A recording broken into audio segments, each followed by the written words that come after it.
Уважаемые родители, у ваших детей наступили осенние каникулы, а значит, у них появилось больше свободного времени, а у вас забот и тревог за их безопасность. Чтобы избежать непредвиденные ситуации с детьми, убедительно просим вас строго контролировать свободное время ваших детей, не допускать нахождения их на улице без сопровождения взрослых в вечернее и ночное время.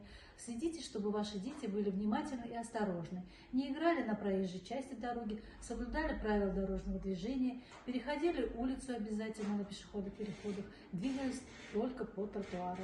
Не разрешать приближаться к водоемам с предзимними замерзаниями. Не разрешать детям самостоятельно управлять мототранспортом.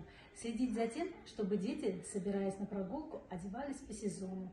Довести до своих детей правила пожарной безопасности, поведения на улице. Научить оказывать первую доврачебную помощь при несчастных случаях. Берегите своих детей, не оставляйте